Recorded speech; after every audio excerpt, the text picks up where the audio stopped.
Have you ever scattered a handful of pebbles on a table and just looked at them?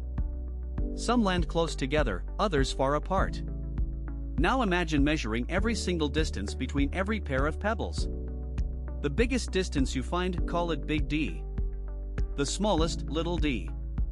Here is a question that sounds almost too simple to be interesting. Is there a hidden relationship between the spread of the whole cloud and the tightest gap inside it? Can big D ever be surprisingly small compared to little d?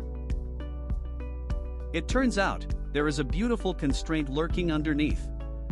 No matter how you place in points on a plane, any arrangement whatsoever, 2 times the greatest distance, big D, is always strictly greater than root 3, times the quantity root n minus 1, times the smallest distance, little d.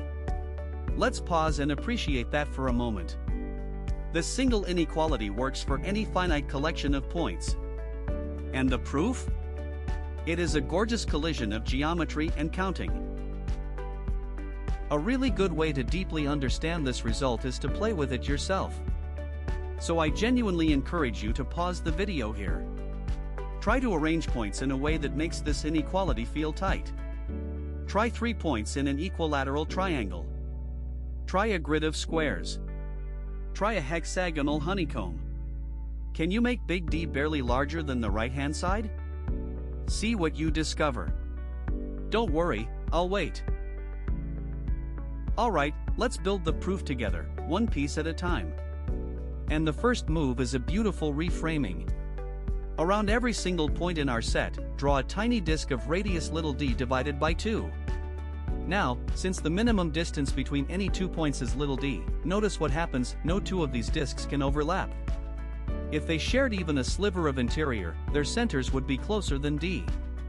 We have quietly converted a distance problem into a packing problem. Watch the disks appear, one by one. Each one has radius d over 2, centered at its point.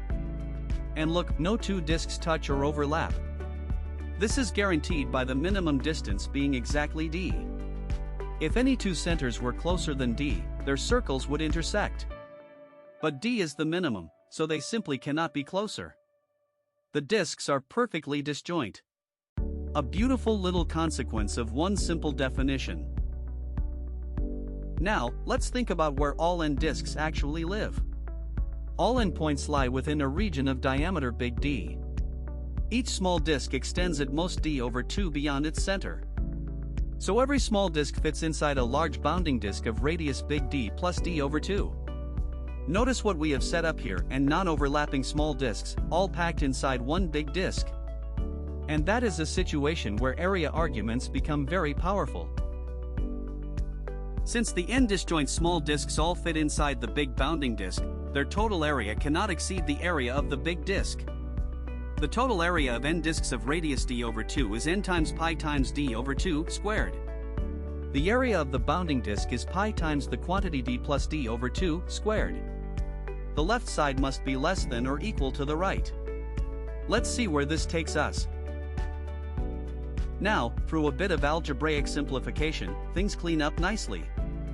Cancel pi from both sides. We are left with n times d squared over 4, less than or equal to the quantity d plus d over 2 squared. Take the square root of both sides, both are positive, and we get root n times d over 2, less than or equal to d plus d over 2. Already looking much more manageable. Rearranging, we get d is at least d over 2 times the quantity root n minus 1. Multiplying both sides by 2, 2d is at least root n minus 1 times d. That is a bound. But look closely at our target. We need a root 3 factor in front. Our disk packing argument gives a weaker result. So what are we missing? We need something smarter. And this is where the proof gets really interesting. Here is where hexagonal geometry enters the picture, and it is genuinely beautiful. The densest way to pack equal circles in the plane is the hexagonal arrangement, each circle kissed by exactly 6 neighbors. Notice what happens when you look at the Voronoi cell of each point in this lattice. It is not a square. It is a regular hexagon. And hexagons tile the plane more efficiently. This is the geometric insight that recovers the missing root 3 factor. In a hexagonal lattice with spacing d, each Voronoi cell is a regular hexagon with area √3/2 times d squared. If n such cells must fit within a bounding region of area roughly pi times d plus d squared, we can solve for d. And look, the √3 factor is now explicit. Hexagonal cells are √3 times more area efficient per center than circular disks. The geometry is doing the heavy lifting for us. But let's make this fully rigorous with what I think is the most elegant part, the strip argument. Slice the plane into horizontal strips of height h equal to d times √3/2. This is exactly the altitude of an equilateral triangle with side d.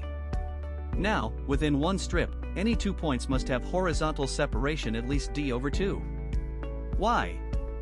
Because their vertical gap is less than h, and by Pythagoras, the horizontal gap squared must be at least d squared minus h squared, which equals d squared over 4. Now we count, and this is where the pieces come together. In each strip of width at most d, the horizontal spacing of at least d/2 means each strip holds at most 2d/d points. The vertical extent is at most d, and each strip has height d√3/2, so there are at most 2d/d√3 strips. Multiplying these together, n is at most 4d squared over d squared √3. Rearranging gives 2d is at least 3 to the 1/4 power, times √n, times d. For the precise result, we include boundary corrections. The number of strips is at most 2d/d√3, plus 1. Points per strip is at most 2d/d, plus 1. So n is at most the product of these two bounds. Through a bit of careful algebraic restructuring, taking the geometric mean and rearranging, it collapses beautifully into the 2d is at least √3 times the quantity √n minus 1 times d. That is exactly our inequality. And I think that is a genuinely satisfying QED. Let's see the inequality in action. As we build up a hexagonal lattice from a handful of points all the way to 60, watch the ratio 2d/d, and compare it to √3 times √n minus 1. Notice how the hexagonal arrangement keeps the slack remarkably small. It is the extremal configuration. Nature's most efficient packing is precisely the one that makes our bound tightest.